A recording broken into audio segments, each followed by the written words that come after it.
This is Brady Henderson from the First Baptist Church of Gaston, and you are listening to the 77th episode of the Menorah Podcast.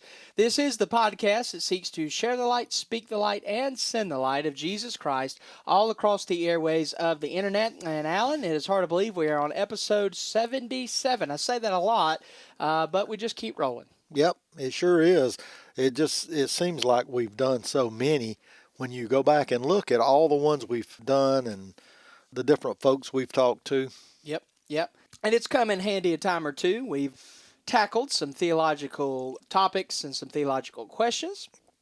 And so usually, if somebody's asking a question, either someone is going to ask it again soon or someone's going to ask it a little bit later. And so it's really helpful.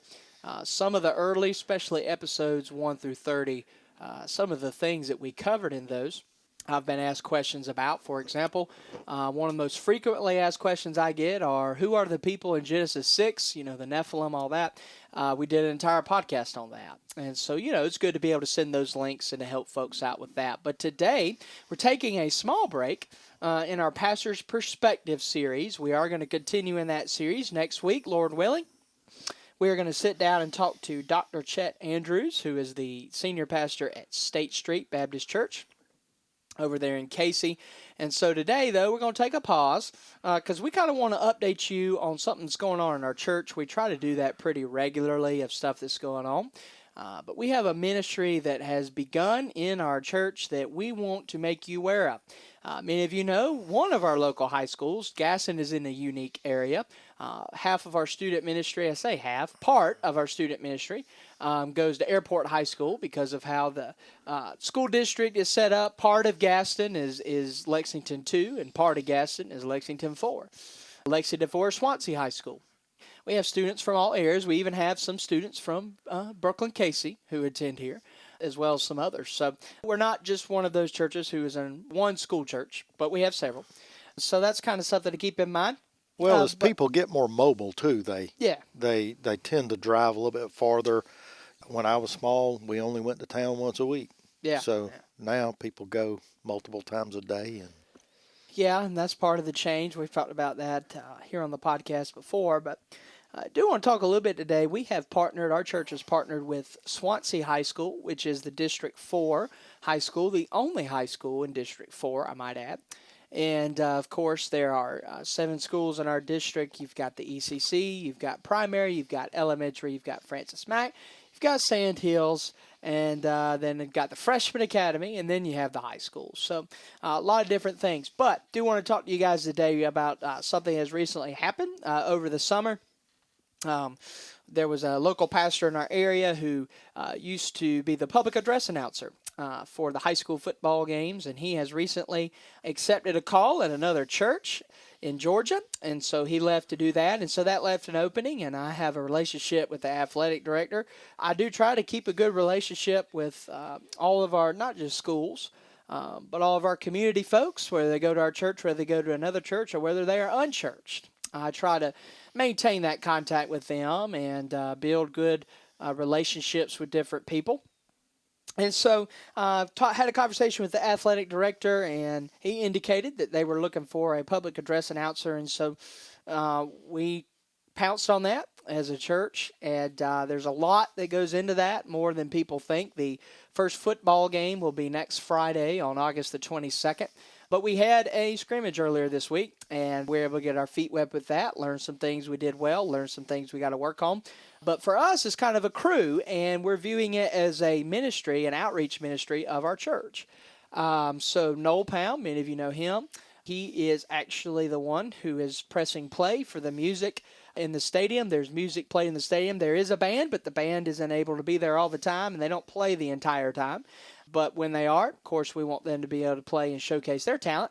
But we do have some music as well that we play over the loudspeakers there at the historic Doug Bennett Stadium. And so Noel does that. One thing people might not understand about being a public address announcer is when a play is made on the football field, I mention it over the intercom. So let's say, I'm not saying you are, Alan, but let's say you're a running back, okay, and you carry the football and you get 4 yards. It's Allen out on the carry, 4 yards, going to be 2nd down and 6, right? And so quick math needs to be done there. Noel, another one of his jobs is to be a spotter, right? What is a spotter? It's be able to say, okay, that was number 33 on the tackle, and then I look at the roster, and I'm able to pull that up. So that's kind of a big deal for us, kind of that. And then Matt Barfield, for now, he is our statistician. What does that mean? He's keeping up with the stats, okay? He's keeping up with how many yards this kid has, how many kicks this kid has, all tackles, all of that, so that we can kind of make it a little more colorful. Instead of just saying that's Alan Ott on the carry, that's Alan Ott's third carry of the game, and now he's got 15 yards, stuff like that, averaging 5 yards carry. Things of that nature. And then we've got you, right? And just kind of give a little sneak peek. We're doing this right now as a ministry of our church with the potential opportunity, the possibility of being able one day to do a live stream for the high school football games, which would be mostly audio with a widescreen shot possibly.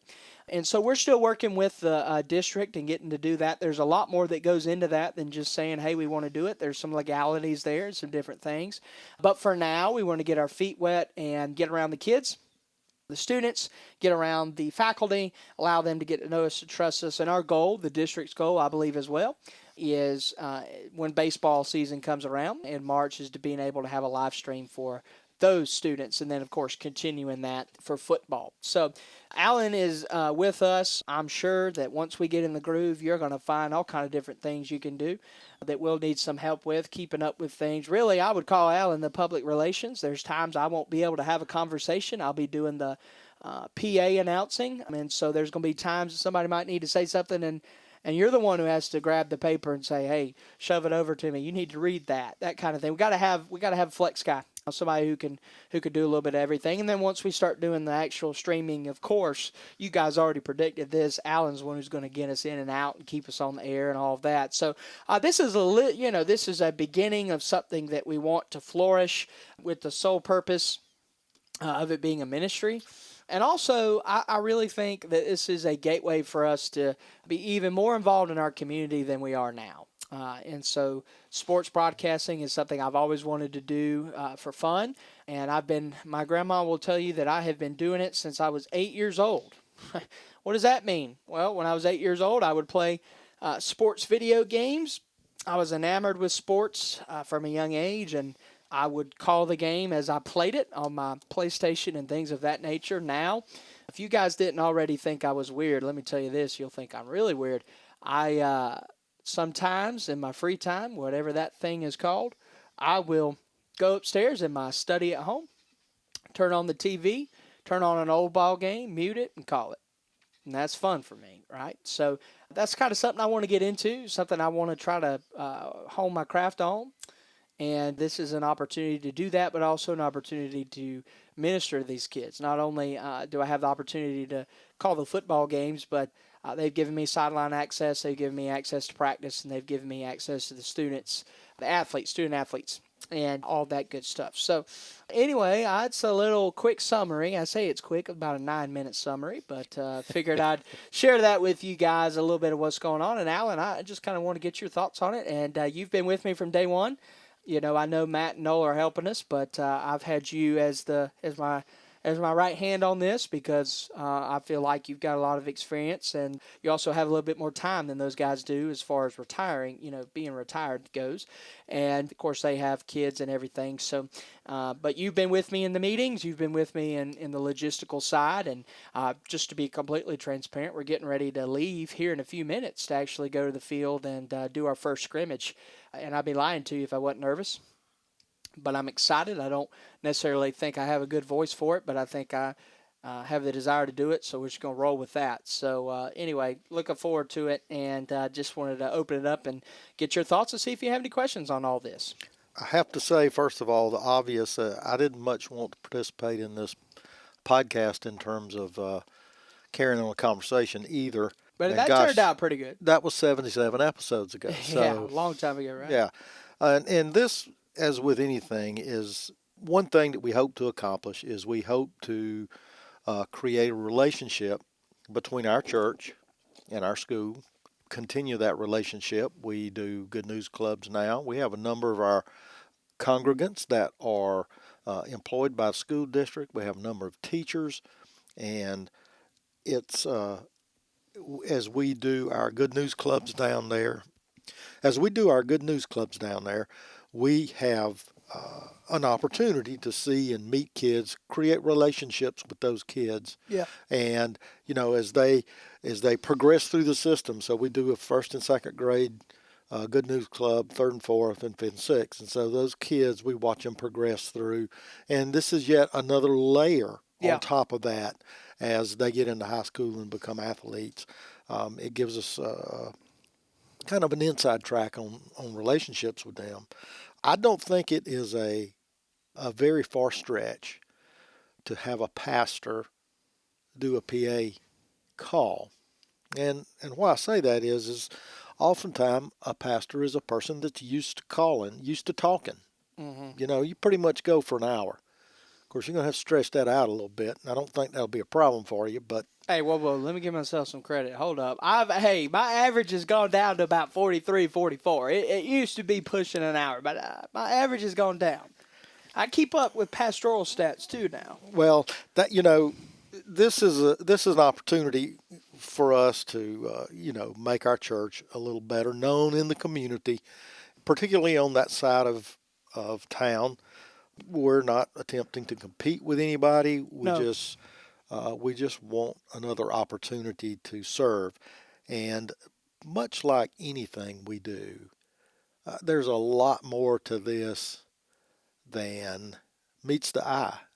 There's a lot of considerations. There's a lot of issues. There's a lot of logistics to work out, and is done in timing. We're looking to see really what this is going to entail. Yeah. Yeah, and I'm excited, and it's already allowed us to have a good conversation and relationship with the coaches. And I'll add too, several of the players on this year's varsity team. Now the game we're calling tonight is going to be varsity and JV players, and so we're going to have a work cut out for us as far as that goes. But what's a really interesting aspect is that several of those players on the varsity team are alumni of the Good News Club. Several of them have gone through. So as you hear their names, it might tickle a memory or something of that nature. And so really looking forward to it, and like I said, we want this to grow. We want this to advance, and we would love to be able to get into the live streaming part of it. And we would find another person on our team to kind of do PA so I could focus more on the stream aspect of it. And, kind of go from there, because we had originally said I would do both. I would call the game and do PA, and after a lot of thought and asking some other guys, I think that if we are able to transition to the streaming, I think we can get somebody to do PA, and then I'll transition to doing play-by-play over to radio. So that's kind of what we're thinking as far as that goes. But yeah, we just kind of wanted to get on here, take a break in our Pastor's Perspective series. Not that isn't going well. It's going great. You guys are listening to it. We've heard a lot of comments on it, but we didn't want you to just hear us in the community and be like, what's going on with that? We haven't heard anything about that. So we wanted to use the podcast as a platform. Also, to be able to share that. We may have an opportunity to hear from some of those coaches on our podcast as well. Yeah, that's something you got to think about as well. And as the season gets going, first official game, we've got a few scrimmages. But first official game, August 22nd, kickoff at 7:30 there at the Doug Bennett Historic Stadium. We'll tell you that night is Swansea High School Athletic Hall of Fame night. We're going to be talking a lot about that and getting into that. And I've got some of those names already and some of their accomplishments from years gone by. But that's going to be a lot of fun to kick that. I mean, I tell you what, every home game there is some kind of theme, which I didn't expect that. So there's a little bit of a challenge. I didn't expect a theme for every home game. I'm cool with it. I'm good with it.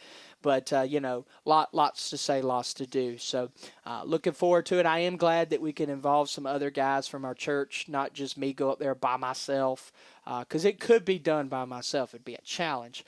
But I definitely would rather involve other guys and get them excited, give them an outlet, and also not just an outlet, but an opportunity for ministry. That's really one thing that I love to do, that I feel called to do, is to equip others and enable others to do what they don't think that they can do yet. Well, I think a lot of people truly desire to serve. Oh, yeah. And sometimes they don't know how to present themselves or to ask or who to ask how to become involved. Yeah, absolutely. I agree with that. So, all right, well, we'll go ahead and let you guys get out a little early. Our last few episodes have gone longer than usual, so we're going to give you some time back for that. But anyway, thank you guys for tuning in. Episode 77 of the Menorah Podcast. You have been listening to the Menorah Podcast. Podcast that seeks to share the light, speak the light, and send the light of Jesus Christ all across the airways of the internet. See you next week.